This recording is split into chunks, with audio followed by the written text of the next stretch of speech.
Welcome, fellow alumni and friends, to this year's virtual reunion weekend. My name is Nina Santiago, class of 1998, and I am the Vice Clerk of the Friends Alumni Network Advisory Board. I'm so looking forward to the day when we can bring reunion back on campus and celebrate these special milestones in person. Until then, even through Zoom, the joy of gathering with classmates, seeing former teachers, and celebrating our many connections to Sidwell friends is special and palpable. I know you will enjoy the events and opportunities taking place this weekend. We could think of no better way to kick off this virtual reunion celebration than highlighting this year's Distinguished Alumni Award recipients. This cohort of 5 exceptional alumni have truly let their lives speak through their work and service to their communities in so many different ways. On behalf of the Alumni Board and Sidwell Friends School, I share our sincere congratulations with them, and I'm thrilled you will hear more about each of them momentarily.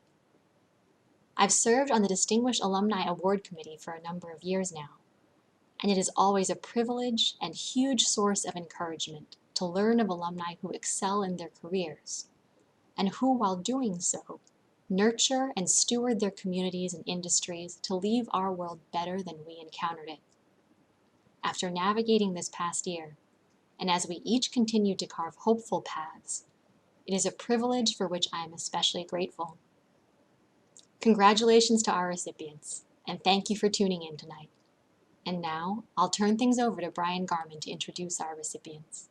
Thank you, Nina, for those remarks and for your tremendous service to the Friends Alumni Network. You've really been outstanding in all the years that you've been serving our alumni. So, hello, friends. I'm Brian Garman, head of school at Sidwell Friends, and I thank you for joining us for this special video presentation. I wish we could be here together to celebrate the individuals we're honoring here today, but they have let their lives speak so beautifully and so powerfully that they resonate across time and space. The videos we are about to see provide insights into their remarkable lives, and I want to thank our filmmaker, Jessica Clancy, and our School Advancement Office for making these tributes possible. Since 1994, the Distinguished Alumni Award has been presented to reunion class members who have shown distinguished service to their community or profession. This year, we have the pleasure of presenting the awards to 5 alumni who are committed leaders in their fields and their communities. Our first recipient is Jack Gunyon, class of 1961. Jack is a distinguished professor emeritus in physics at the University of California, Davis. His remarkable career has spanned over 5 decades in both research and teaching in the next generation of physics.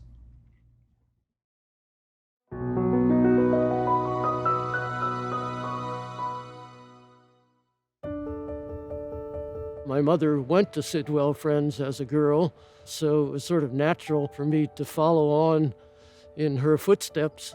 So I was a kind of a shy kid and, kind of intellectually oriented. Sidwell was the ideal place for me. I was already into physics, reading books about rockets, taking a course in electronics that I then got a summer job in a TV shop doing electronics repairs. All of that with my more or less continuous presence at Sidwell gave me some confidence and optimism that I might not otherwise have had.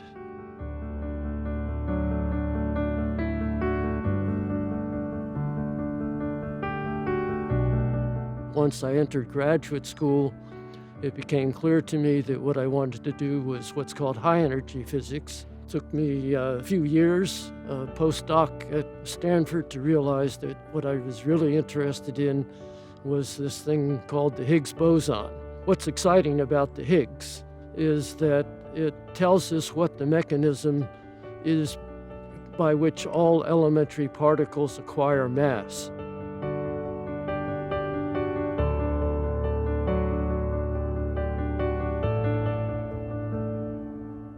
When I went to SLAC, Stanford Linear Accelerator Center, that was a real eye-opener to me. To be able to actually see experimental evidence for something as abstract but still real as a quark was incredible to me. That's where I really got my introduction to field theory and went on from there.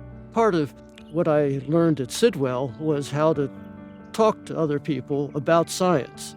That was what was exciting at SLAC for a theorist, was the other people who were much smarter than you, most probably, but with whom you could interact and from whom you could learn. It was a real revelation to me as to how exciting physics could be.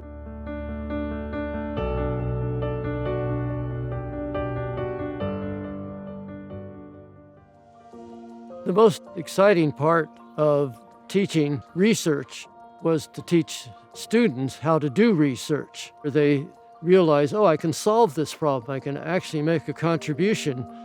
And at that point, they start teaching you things rather than you're teaching them. This is a wonderful feeling when you can get a student to that stage.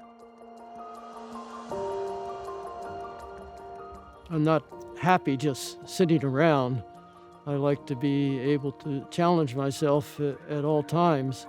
I've climbed Kilimanjaro. I went to the base camp of Everest. Overall, I guess I've climbed about 70 14,000 footers. It's the achievement of the goal that's actually the most exciting part. In some sense, it was a natural adjunct to going after very difficult to achieve things in physics.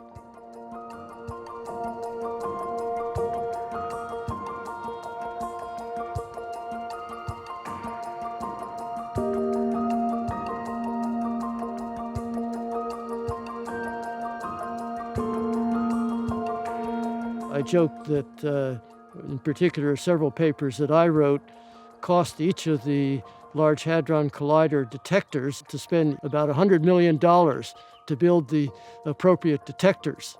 The thing that I think of when I get inside the collider, and especially the detector halls, no one person could ever have imagined that you could put something like this together. It's analogous to the space program. It's a miracle. Thousands, in fact, of people working on a single detector, each doing their own part. And of course, the Large Hadron Collider had, huge international participation.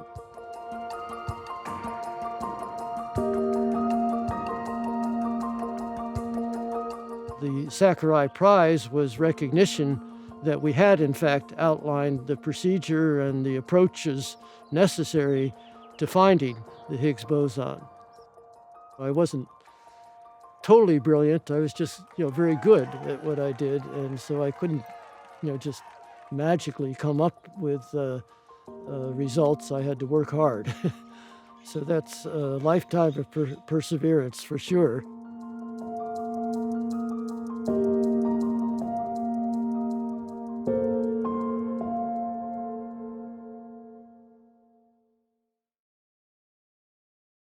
This award came as a great surprise to me, and I am very honored by it.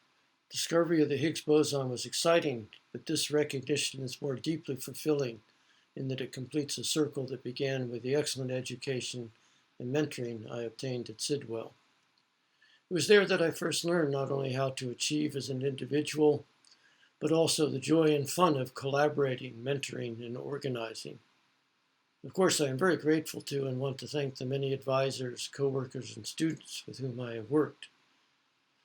More broadly, though, discovery of the Higgs relied on the ability of society to support a huge project involving billions in funding and tens of thousands of individuals. At a fundamental level, this required the best aspects of civilization as we now enjoy it. Still, the success of the quest was a sum of many individual contributions, and Sidwell was a vital component in my part of the journey. Thank you, Sidwell.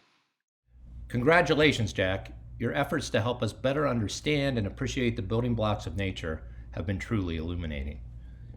Our next recipient is Cheryl Sanders, class of 1971, who serves our local community here in Washington, D.C. Cheryl is a professor of Christian ethics at Howard University School of Divinity and is the senior pastor at Third Street Church of God. Dr. Sanders has led the expansion of her church's outreach programs and community involvement. She has let her life speak by serving others, promoting multicultural ministries, and teaching her students at Howard, a remarkable university with which Sidwell Friends is proud to partner.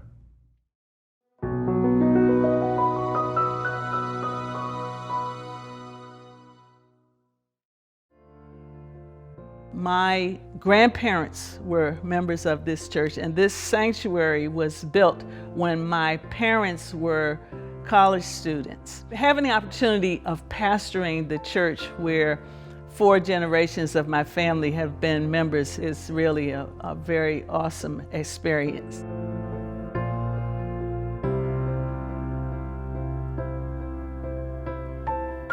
I had a very good view of educational institutions associated with the Society of Friends. The ethics of the Society of Friends in terms of service, in terms of social justice, in terms of human equality, even the silence and the discipline of listening. All of those were very important formative influences for me as a person, as an academician, and as a pastor.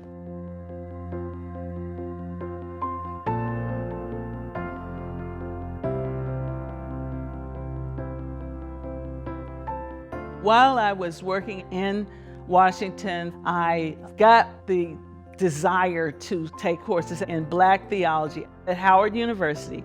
And then I decided to transfer to Harvard. I completed my Master of Divinity degree there, and I stayed on at Harvard and did a Doctor of Theology degree in the field of religion and society.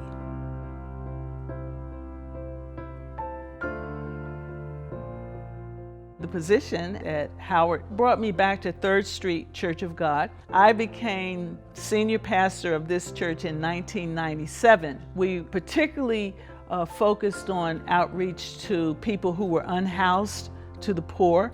They're coming into a community where we want to get to know their name, get to know their story, and to share with them in their celebrations and also in their sorrows.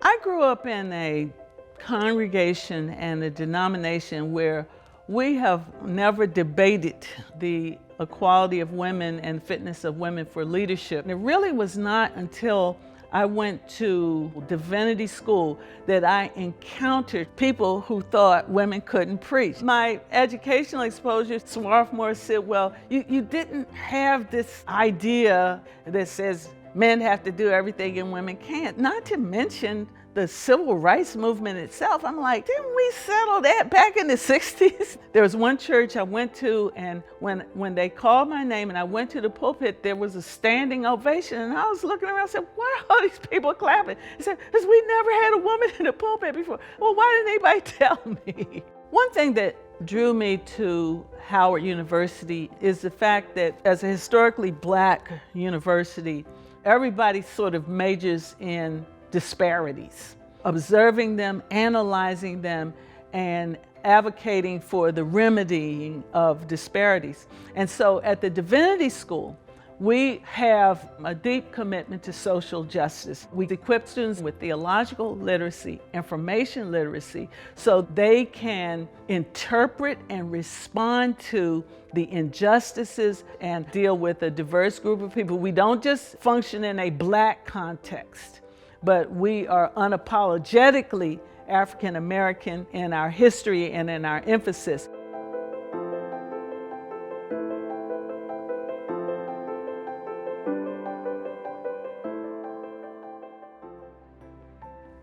An important theme of our ministry here is reconciliation. You cannot have reconciliation without telling the truth about the past. Once you are willing to tell the truth about what happened in the past, you don't dwell there. You then ask yourselves, what kind of church do we want to become? What kind of society do we want to become? That's the radical reconciliation that I'm committed to and that we're committed to at 3rd Street Church. I want to see our society move in that same direction. People want to do away with reconciliation. Oh, that's kumbaya, whatever. Kumbaya means God is with us. And if God is with us, then we can move to a place where we can envision what we are wanting to become and then take steps, strategize to get there.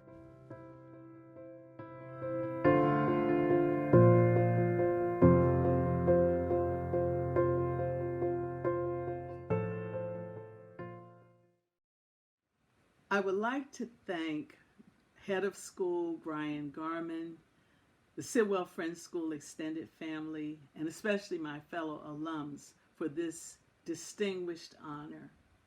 I am both humbled and astounded to receive it, but it reminds me of how much work remains to be done to bring healing and equity to communities still plagued by disparities and injustices.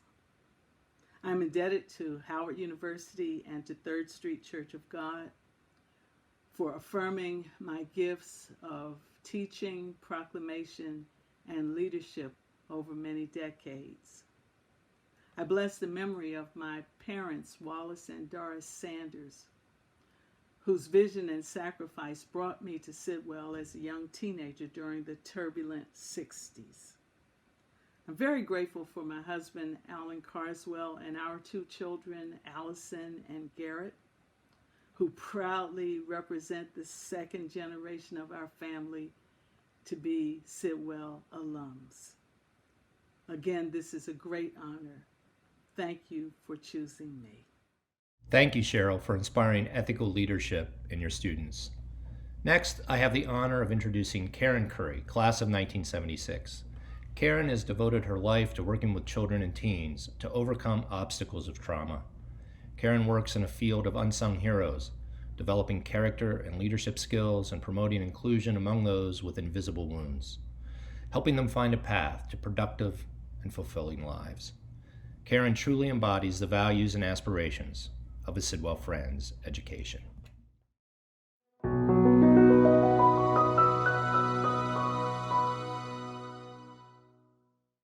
I am a social worker by training, and I'm currently a mental health consultant at the Center for Childhood Resilience at Lurie Children's Hospital of Chicago. Our team works with schools and other youth-serving organizations to build their capacity to meet kids' mental health needs. And so we do a lot of training and really trying to support adults who serve kids to know what kind of practices to create to keep kids safe, help them develop healthy relationships, to mitigate impact of traumatic experiences that kids may have had.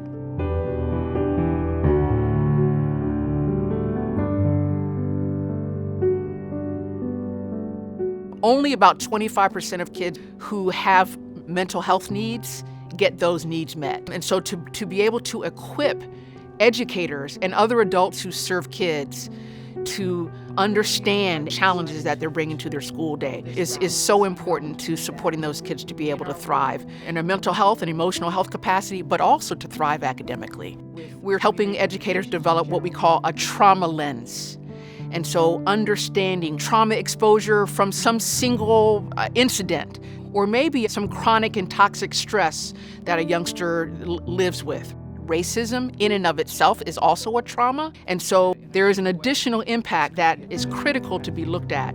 And so we end up sometimes re-traumatizing youngsters, certainly not creating the space for them to feel like they have that safety. Okay, teacher sees me, these social and emotional needs have been tended to, now I'm ready for spelling. My parents were both educators, very civically minded. Service and caring were very much a part of the culture that I grew up in. I was one of those little kids who really never had a sense of what I wanted to do or who I wanted to be, except I wanted to help people. The opportunity to go to Sidwell Friends, it was quite a sacrifice for my parents. I was a good student. I was a pretty quiet student. Quaker values that resonate with me are values that are aligned with what I was already learning at home. That tenet of that light of God in everyone, and thus equality, I guess mutuality is really the value that comes to mind. I happened to get into Harvard. My brother was already there. I thought psychology and social relations seemed like a good, solid liberal arts major, not really having a clue at that point what I would want to do with my life after graduation. After working in Massachusetts, I ended up back at Sidwell Friends working in the admissions office, and then kind of created a position to become director of student advising. And I began to really think about my own community as a Black woman and the lack of privilege that exists in so much of that community. I began to think, wow, I think I would like to support kids who don't have the opportunity to attend a Sidwell Friends. And so that's what got me thinking about social work.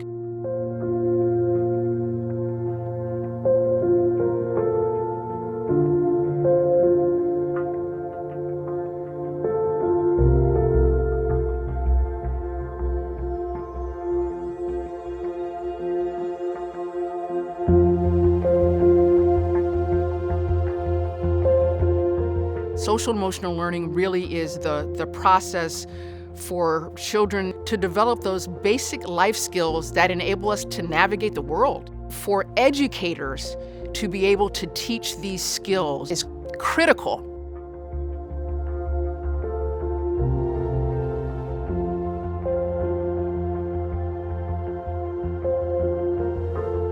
For school cultures to change so that all kiddos feel like they belong and all youngsters' voices are heard. That doesn't happen in 3 months or 6 months. We're talking about years. And so we're really about planting seeds. Ultimately, that trickles out to youngsters and the positive impact will be realized.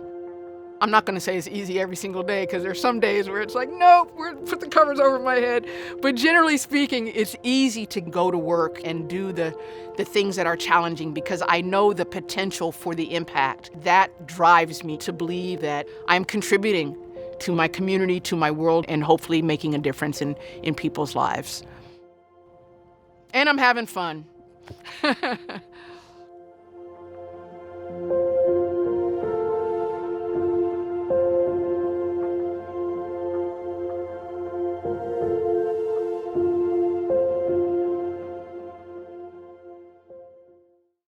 Hello. Thank you, Sidwell friends, for this unexpected honor. I've not been particularly connected with the community for quite some time, and at the same time, I carry the spirit of friends and the values initially instilled in me by my parents and certainly reinforced through my experiences at Sidwell with me on a regular basis. And so this is very meaningful to me. I'd like to thank Marianne McGrail for nominating me. And to Jessica Clancy and your team, I really do appreciate the care that you took to share my journey in such a lovely way. This really is a wonderful honor. Thank you so much. Congratulations and thank you, Karen. It is an honor to introduce Amanda Derrick Castell, a friend and member of the class of 1991. Dr. Castell is a dedicated Sidwell Friends alumna, parent, and volunteer. A former Fulbright Fellow, Dr. Castell has held positions at the Centers for Disease Control and currently serves as a professor in the Millikan Institute School of Public Health at George Washington University.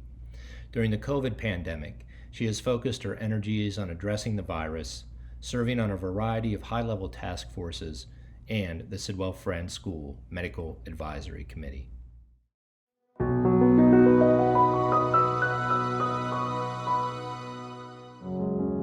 I knew that somehow I wanted to be able to incorporate all of these interests into one. The international health, the public health, the medicine, the infectious disease, and HIV all resonated with me. And so I knew that I had to figure out a way to be able to do that as a career.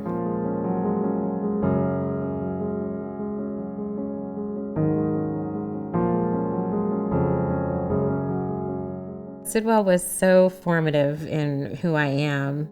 I distinctly remember the sense of community. When you're there and you're in the moment, those, Quaker meetings and sitting in silence, you don't really appreciate them as much as, now that I'm an adult. And when I think about the foundation that it gave me, there was just really no question that, I would want the same thing for my children.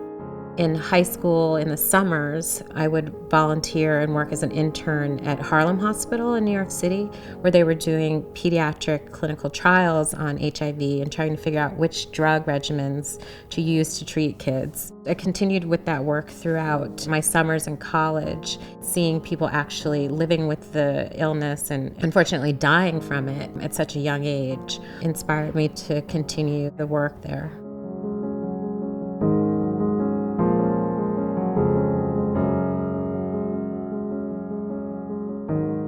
Suleiman Mboop discovered the second strain of HIV that circulates in West Africa. He's actually who mentored me when I worked in Senegal. So I spent a year doing research on the prevention of mother-to-child transmission. At the time, the HIV epidemic was really kind of still burgeoning. Working and doing the research in Senegal really gave me a different light on medicine. When I went back to med school, I knew I wanted to practice, but I also knew that I wanted to do more research and more public health work. In my fourth year of med school, I proposed to the dean that I would go to Johns Hopkins and get a master's in public health and international health. I spent my fourth year in Baltimore, finishing up medical school and getting my master's. It was a little bit crazy in retrospect, and then I went back to Philadelphia to Children's Hospital for my pediatric residency.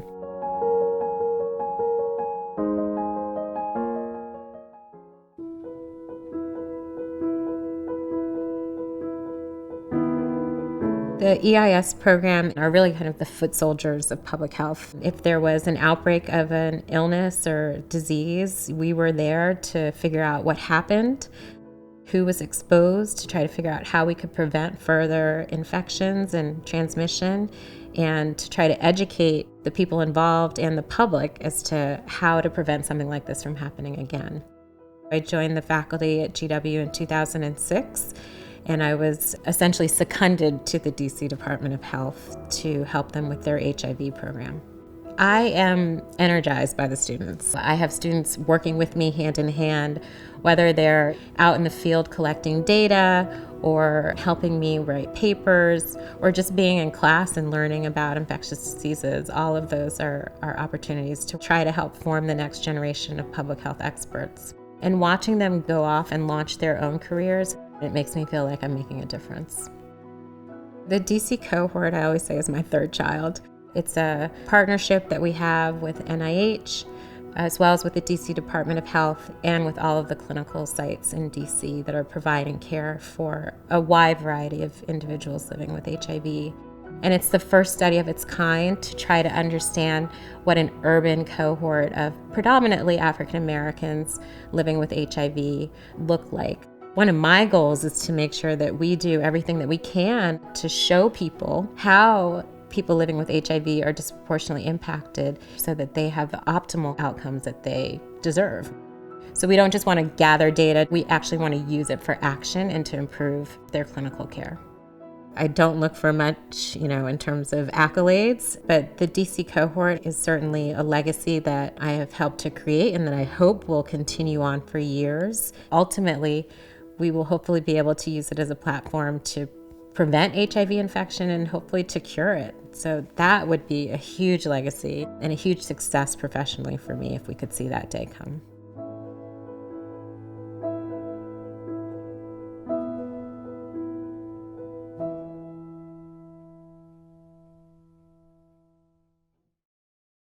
Hey everyone. I wanted to just say thank you so much for this honor and recognition. I want to make sure that I thank the Alumni Committee, Brian Garman, and particularly the film crew who took the time and energy to understand my path from Sidwell Friends until now and to make sure that they got it right.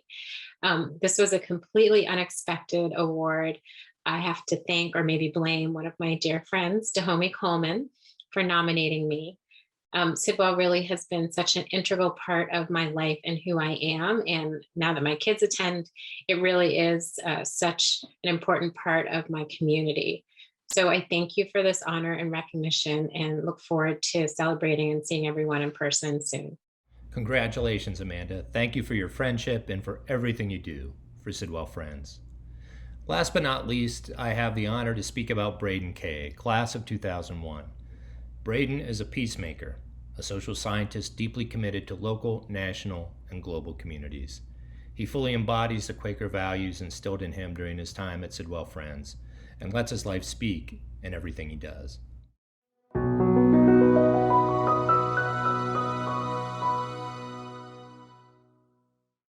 I know every tree I've planted in every city that I've worked in, and I hope that some of the gardens we put in live way beyond the people that put them there and that we continue to build this legacy.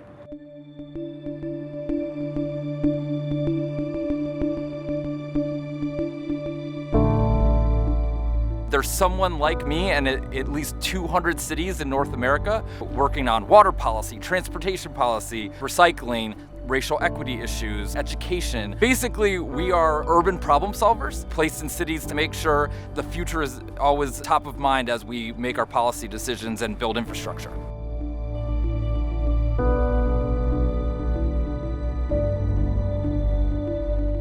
I really view it as my responsibility as a white male with a PhD, not to be the expert, but to create the space for the expertise of other people in the room, and to make sure that we have the right people in the room. We have an opportunity to do that deep listening, to listen to young people, indigenous voices, to understand that people of color are usually hit first and worst by climate change. One of my mentors used to say, "My grandmother was green." Well, there's something really to that. We have people that live among us who are holding the keys to the way that we need to live moving forward.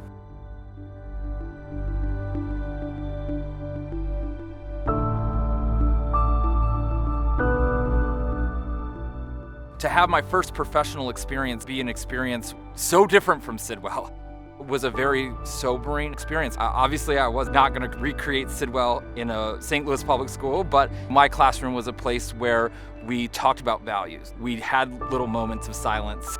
I really learned, what do you do when you don't have all the resources that you may need to be successful? If you are consistently showing up every day with an optimism, you can create a team out of the students and figure out what your big goals are and how to achieve them.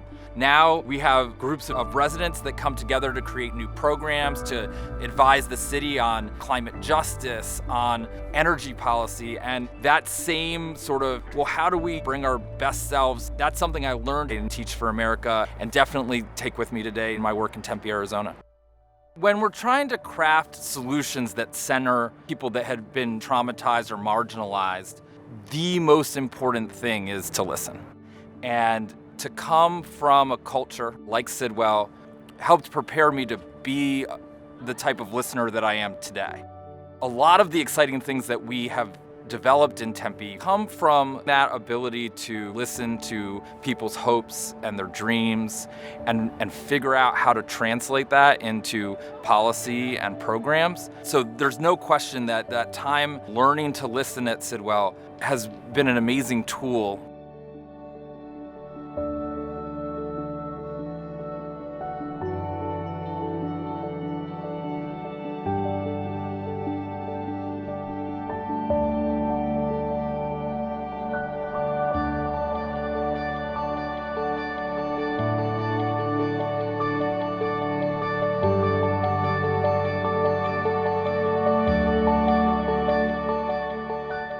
If we continue to rely on technology to solve climate change, we're only going to replicate the inequality that we've already lived with. This has to be a social movement. The societal challenges that we have today, we're bringing with us into the climate crisis. It's going to create even bigger chasm between the haves and the have-nots.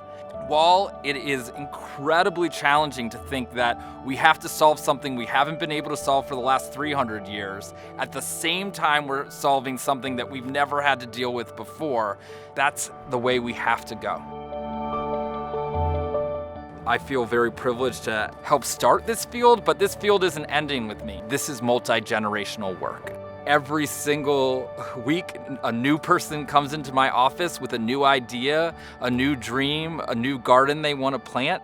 I want to support young people in taking over and finding really inclusive new ways of building cities, of building community, and of developing solutions to the climate crisis.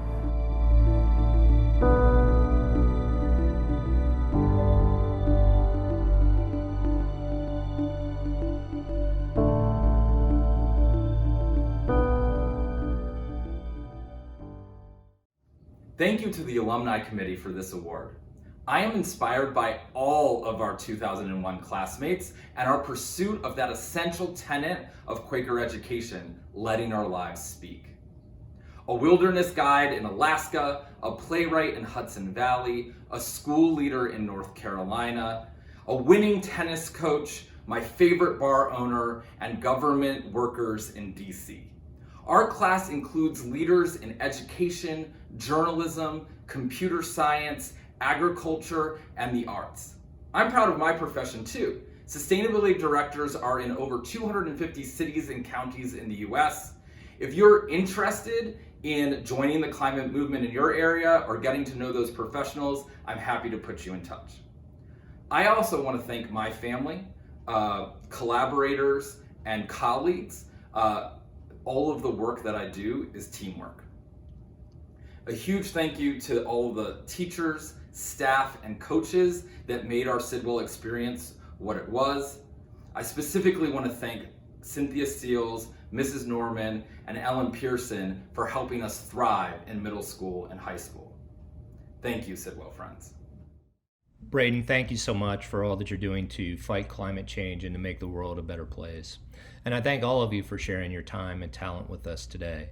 Your passion and commitment are gifts, and it is rewarding to see how you live the values of the school each and every day. Thank you for letting your lives speak. Thank you for inspiring your fellow alumni. And above all, thank you for providing a shining example of human and professional excellence for our students. I hope that you will all join us for more reunion events throughout the weekend. All the details are at sidwell.edu/reunion. Keep your eyes on your email for reminders also. I'll see you soon in another Zoom room, and I hope we can bring you back to campus soon.